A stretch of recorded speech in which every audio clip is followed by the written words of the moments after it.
told I was told about the second, probably the second weekend May we have the one for Springs, and we're gonna give that back to all our pre-K parents and y'all package when y'all get ready to head out before the ceremony. I think I have Cameron's. It has the preschool language scale, the Peabody picture vocab test. Yeah, That but Okay, great.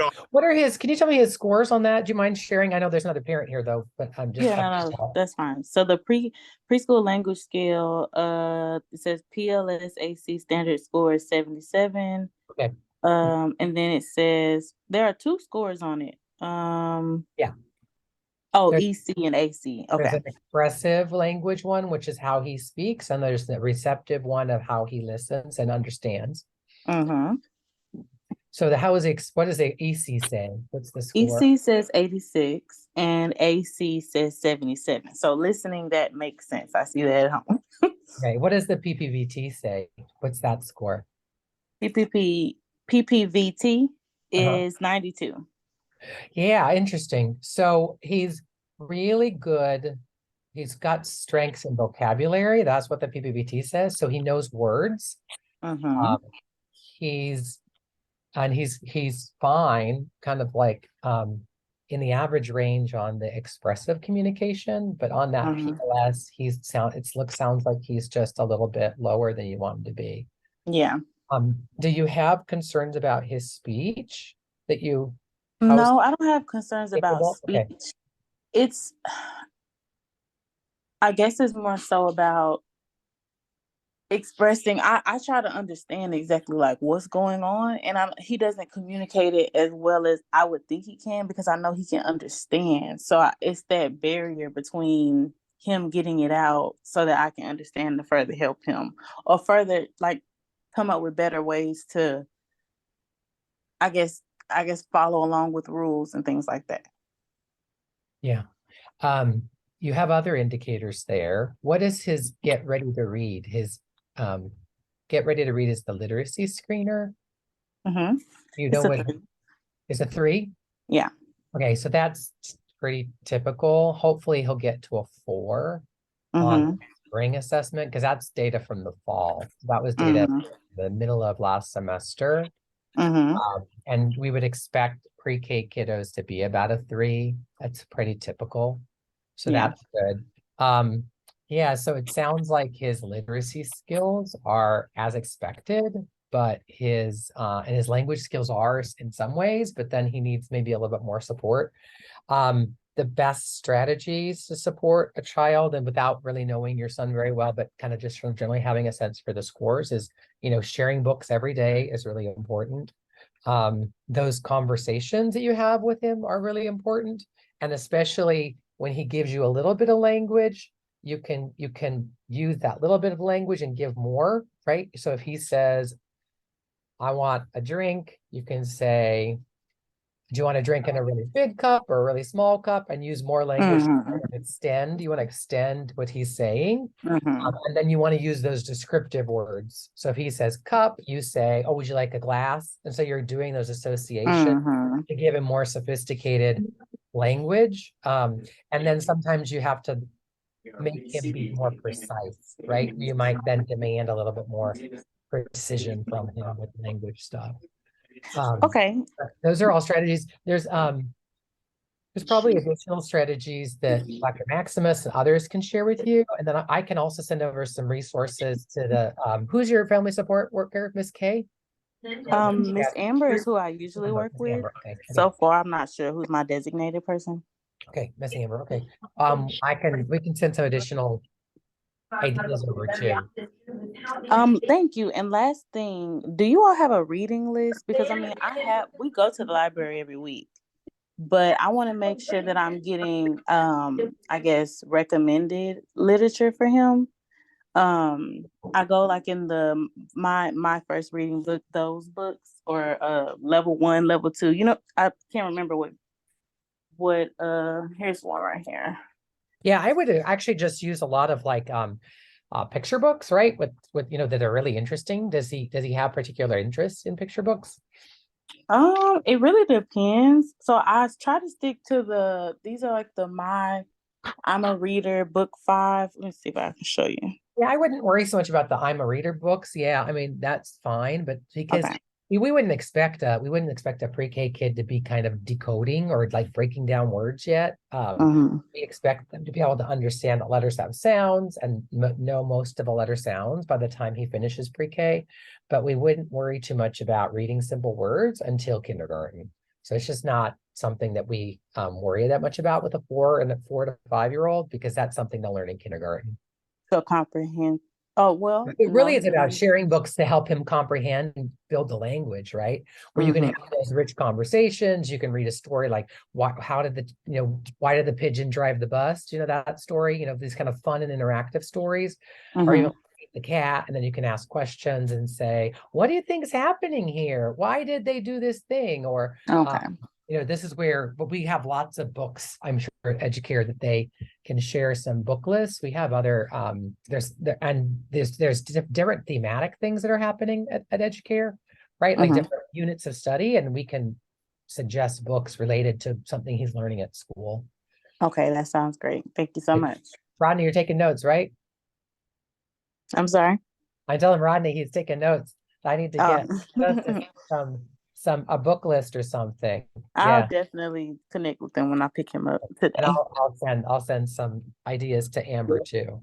Okay, thank you so much. You're welcome. It looks like we've got 2 other. Oh, Amber's already on this call. Great. And so I don't know, Rodney, do you want me to do the presentation? What do you want me to do? I can't hear you. I think you're muted. Yeah, speak about what you was going to speak on, because there's a lot of information we're going to get out to your parents, but we're going to see some links that we're going to send out to you, and we will send out to you. And Ms. Jordan, when you finish, I talked about a thing that pre-K has going on with Wild Adventures, so I can talk about that later on. So Ms. Jordan, give me a call, and then Dr. Gary, go ahead, and then we can speak on what we're going to send out to the parents. Okay, sure. Well, I want to make this very informal since there's only 2 families in, and I don't know if y'all can see my screen. I could just going to share really quickly some ideas around. Someone needs to share the host sharing privileges so I can share my screen with y'all. I just want to talk through just a couple ideas about kindergarten readiness. Because it's something that we think about. And as I was just sharing with Justice, for example, sometimes we as parents think our kids should be doing certain things, but then once we look at kind of where the kindergarten standards are or the pre-K standards, we start to realize that our expectations might be a little too tough for our kids. Amber or Miss K, can you let me share my screen? It's been disabled by the host. Yeah, I'm contacting Miss K now. Give me No problem.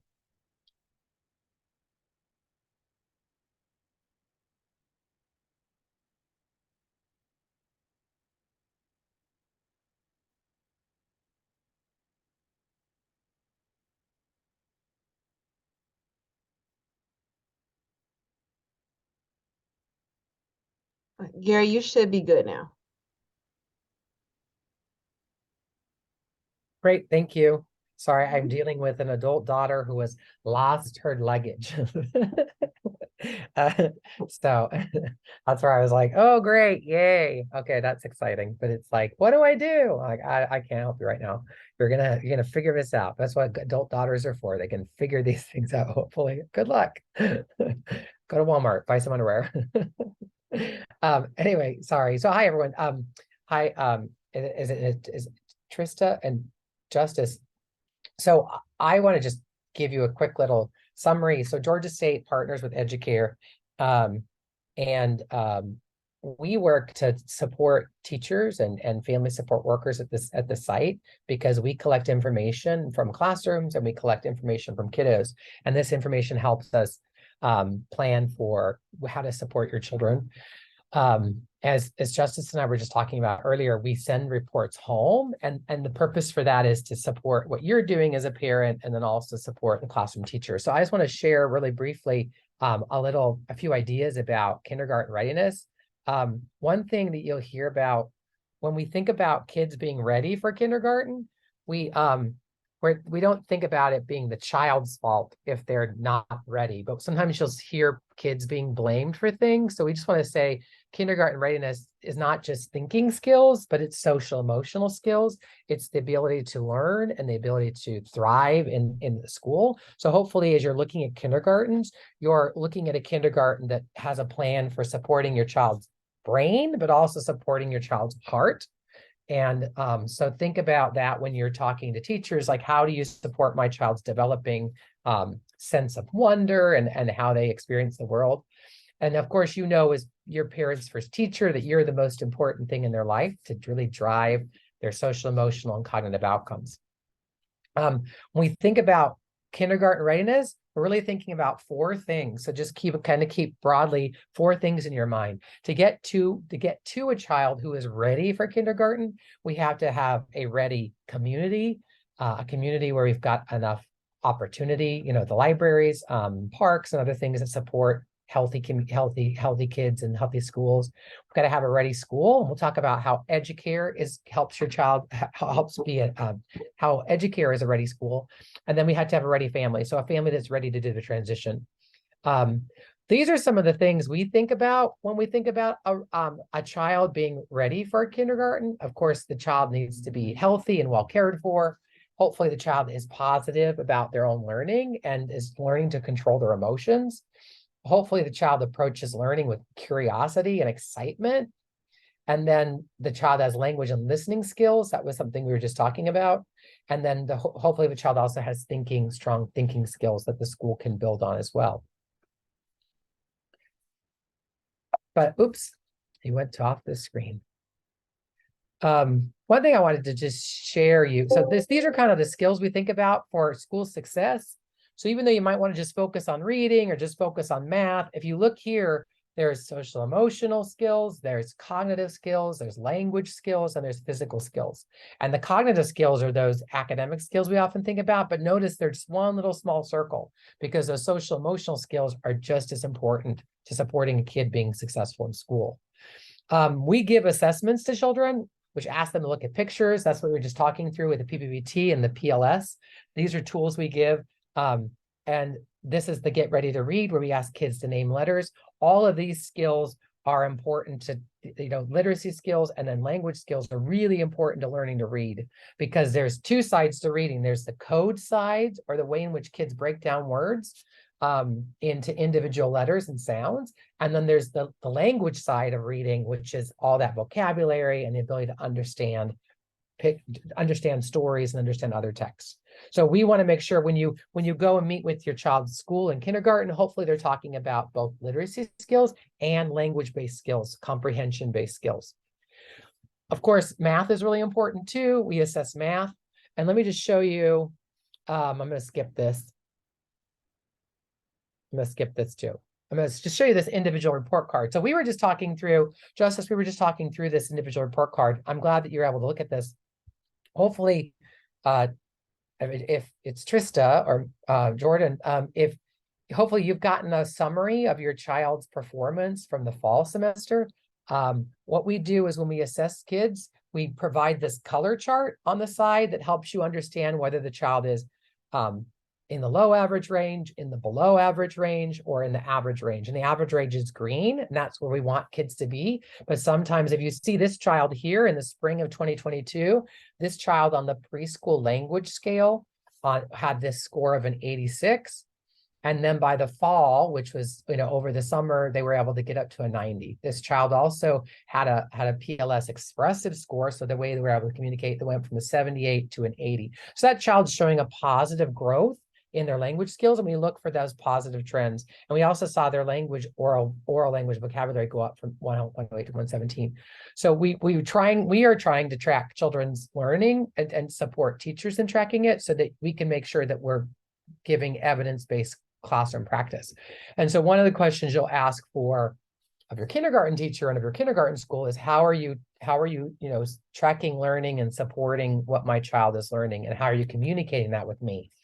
Because one thing you can do at the end of when you go to leave Educare, you're going to have this form that's going to have your child's scores.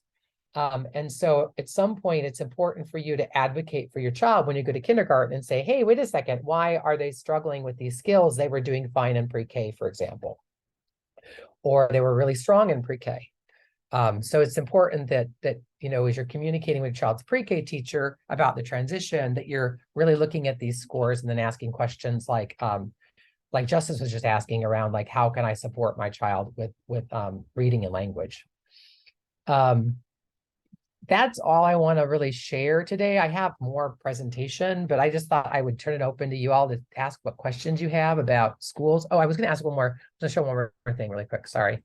When you think about finding a school, I don't know if you've made a school choice yet, but when you think about finding a school, these are just questions that we like to ask. We encourage families to think about. Is you might want to ask about what's the curriculum, like what the curriculum, of course, is the program that they're using to support learning. And hopefully that's a program that hopefully their curriculum has some science in it where kids get to do hands-on experiences and things. You might want to ask them how they assess learning. How do they know their school is working?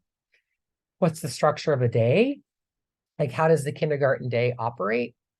What are the teacher qualifications? Like, who is the teacher? How well trained and educated are they? Does your school offer a kindergarten transition? And Dunbar and Educare do offer a summer transition program, and Rodney will give you more information about that. But I would really encourage your child to be in that kindergarten transition program at our EduCamp. Of course, really important for those of us that are working is whether or not the school offers after school or other supportive services. And then finally, school policies generally. But those are just some questions that we often encourage parents to ask schools. And that's it from me. So what do you want to talk about?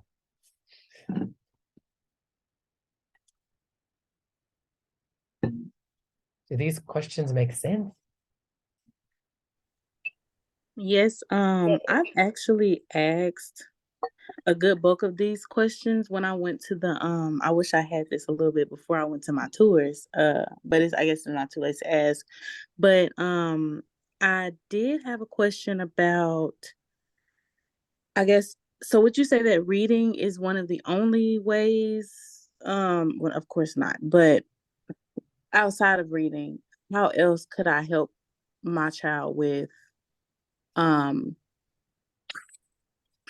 guess to improve his listening? That's really the one, because I don't know if that, like, when do I get to a point to where, okay, he needs special attention versus he's 5 and he's into what he's doing at the moment more so than, do you understand what I'm saying?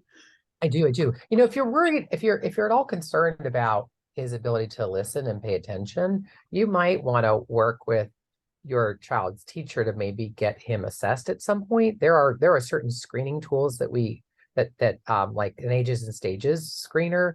And if he didn't screen positive, meaning if he didn't screen as having a need in the fall, you could just redo that and just double check to make sure he's still on target.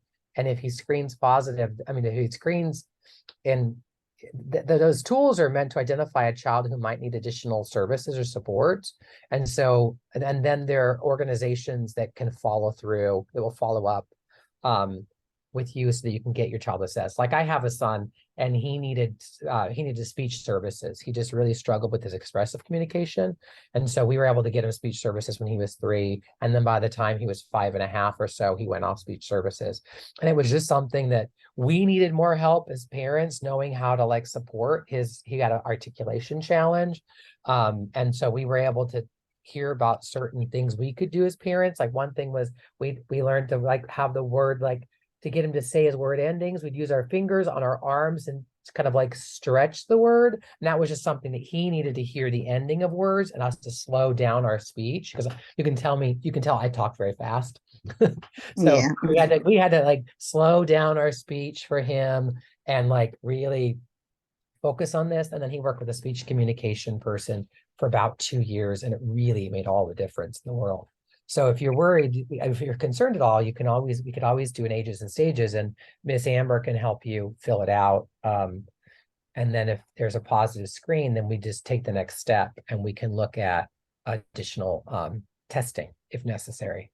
Okay, yeah, I think Miss Amber, we're already working on that. I just wanted to get Great. any other extra information I can get is great. I But thank understand. you for that. No, you're welcome. So like, this is just where talking to kids about what they're doing is really important.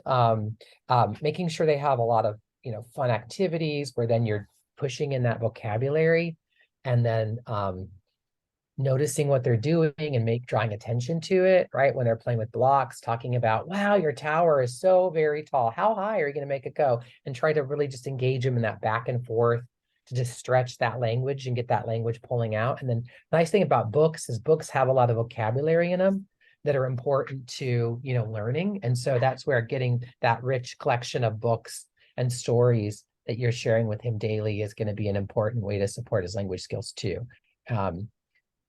And then also just telling him stories. This is another thing that sometimes, is encourage him to tell you stories and you tell him stories. Like kids love to hear stories about when they were born, or love to look at pictures and reminisce around, like, remember we went to the park, or we went to the, water park, or we did whatever. Like those are really fun times you could build him little books with those photographs, or those sort of things.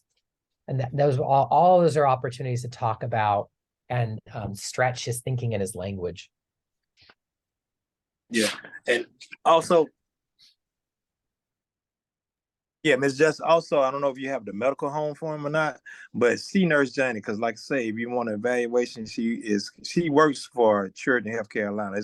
She has a MOU with us, and she doesn't work for us. She works with us, but it's a partnership. So if you want to get some more further testing done or get some testing done, go directly to her and she can take care of that just like that. So yeah, Miss Johnny, she actually just set me up an appointment for that. So yes, I think it sounds like I got everything together.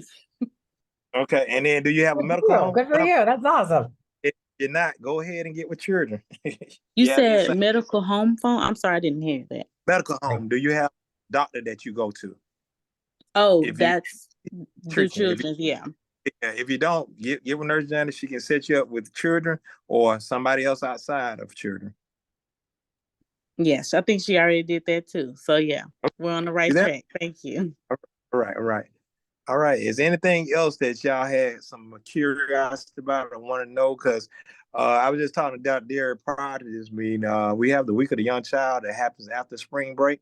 It's the National Celebration of Younger Children. So on that Thursday of probably, I think it's the 13th. We're gonna have some probably little resource fair from 1 to 4 o'clock, and we definitely want to address some of the things y'all want to know prior to going to kindergarten, and have something just for that. And Georgia State will definitely be on there, but if it's something that they're gonna give some information, but it's something y'all directly want to know, we want to make sure we include that in there.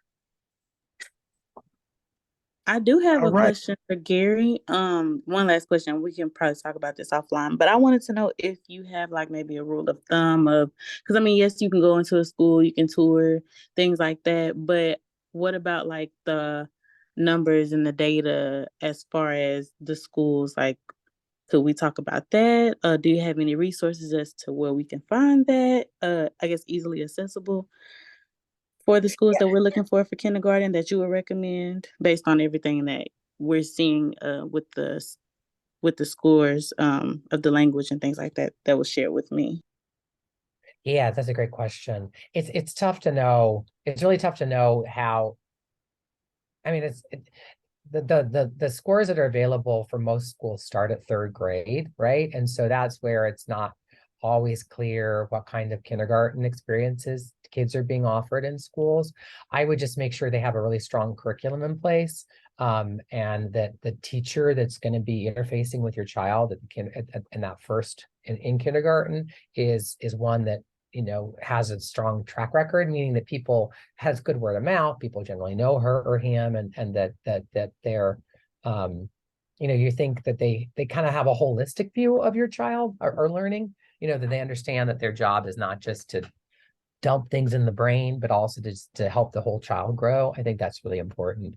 And I just think you have to have a good feeling about where you're going to be taking your child, and hopefully it's convenient to you too. I do think that sometimes we look way outside our community, but then that just becomes a source of stress for trying to get your child to and from school. So hopefully there's a few options that are close to you where you feel like the principals and the teachers are really caring, and that they have a plan in place for assessing and supporting a child's learning, and that there are also enough services. I know there may be a school counselor, and there's maybe a nurse or something. It's helpful when the school has a sufficient infrastructure, I would say, to, if something happens, that your child will have the care and the support that they need.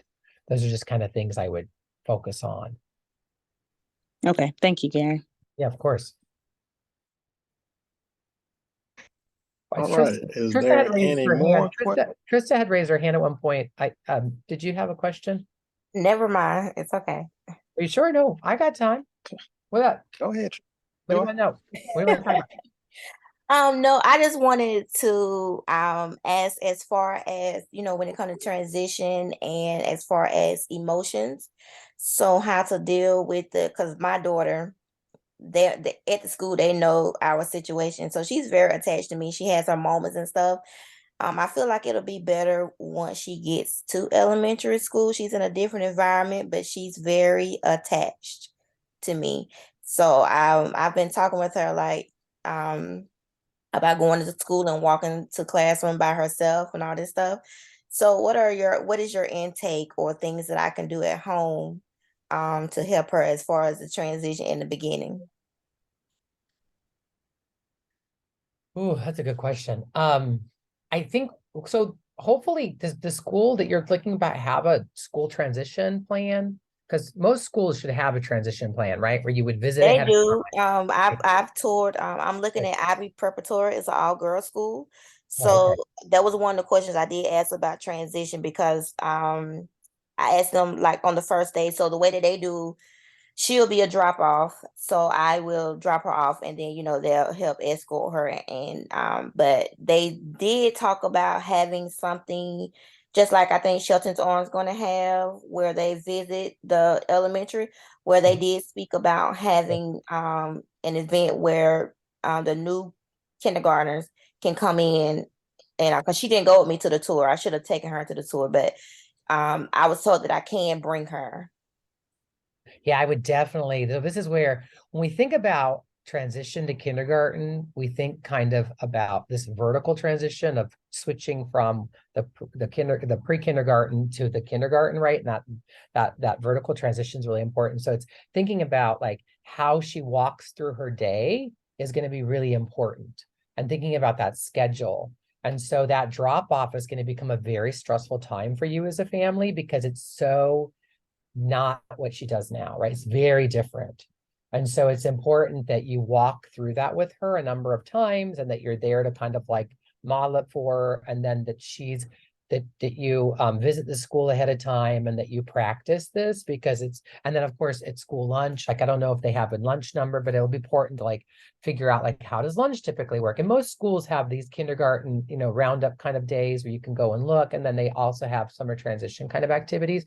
So I would take advantage of all of those. So especially because she sounds like she's maybe a little bit of an anxious child. I had an anxious daughter, and we had to there was a lot of preparing that we had to do with getting her to school. And I understand it's like there's a lot of groundwork you have to do ahead of time, and all those, taking advantage of all those things, making sure that she knows kind of the how-to part of it will be really important to helping her. And then also reading books about feelings, like first day of school, like there's a lot of children's books about going to kindergarten and these sort of things. Reading some of these books and talking through the feelings and labeling the feelings that she's having as being like, yeah, a lot of people, when there's new experiences, it can kind of be scary, and it makes you nervous, right? And so like, how can you deal with it? What are ways in which the character was able to, work through it? And look how happy her teacher was. There's like things about these books where you label emotions, and then you can think through and talk about how we all have these feelings. It's okay. to feel this way. Yeah, we read books and we've talked about it, and I'm a former employee of GSU as well, and I worked at Capitol Hill at the Child Care Center. Oh, So you did? Fantastic. Yeah. so she would come to work with me. So she would walk to class by herself, but it wasn't no problem. But at Shelter in Arms, it's different because I, just naturally just walk her to her classroom and stuff. Yeah. So I don't think it'll be too difficult once she gets into the routine of, but it's just like that first hurdle that she's going to have to get over with going to the big girl school, Yeah. And hopefully this is where a lot of kindergartens will start with just like half the kindergarten shows up for 2 days and the other half of the kindergarten class shows up the other 2 days, just so they get some time to adjust to a smaller group. Like hopefully they've got something like that where, then they get to know the teacher a little bit more. There's not 25 other kids. Like it does help to have some of these activities. And if your school doesn't, you might ask, like, is there a way in which I might be able to come in maybe the week before when teachers are prepping, just to pop in the classroom and say hello or something. So just so that she has a chance to start to adjust earlier than just, day of, show up and you're on your own. Because they're only 5 years old. Yeah, Miss Jordan. Okay, thank you. Yes, thing, sir. Yeah, another thing we started doing. I don't know if your daughter told you, and Miss Justice, that nap time they wean them off. I don't know if they. Oh yeah, they're doing with, it. Yeah. Yeah, I don't I've know. noticed It's he's complete. been falling asleep in the back seat. Yeah, chemistry comes home and tell me if today was nap day or not nap day, or by the time I get home, she sleeps, so I know. Yeah. So that's another. My kids, we see them when we go to kindergarten and everything. They say, "Oh, we sure miss nap time." So that part is over. So we're winging them off that. But what you can start doing to make sure it's straight, you can walk them to the pre-K hallway and let them walk to class. So we're gonna get with Dr. Maxim about that because that'll get them used to it. And then what Gary's talking about, the summer transition program, our kinder camp. I don't know if your kids gonna be here in the summer, but even if they're not here for the whole summer, it usually be in June. Either be for that, either be for the first 2 weeks, or it could be for the whole month of June. And that's gotta see what kind of money they have put towards that. So we're trying to get that together. But that'll be a good thing because matter of fact, instead of going to school, you might can drive up to the circle up there at Dunbar and drop them off and let them, get ready to walk the class. It'd be somebody, one of us be at the door, but they can walk to us and then we can, get them used to going to, the classroom. That'll give them a little warm up and get them, some experience in, being independent, going to school by themselves. Yeah, Miss Amber and I, we spoke about that. She told me about that. So I am going to let chemistry participate in just it, like until it's over, because she's not going to be there all day. But I told Miss Amber, I think she said like the first 4 hours, if I'm not mistaken. And I told her, Alec, I'm going to let you participate during the summertime. That's great. Miss Amber's doing her job. Yeah. So it'd be There you go. She is. I love Miss Amber. Yeah. So we're working on getting the time for that, and for you all as well. We set up a time where the kindergarten class that exists in Dunbar, where our pre-K can jump in there and be in the classroom with them a couple of days. So we got to get that all together with school before they start the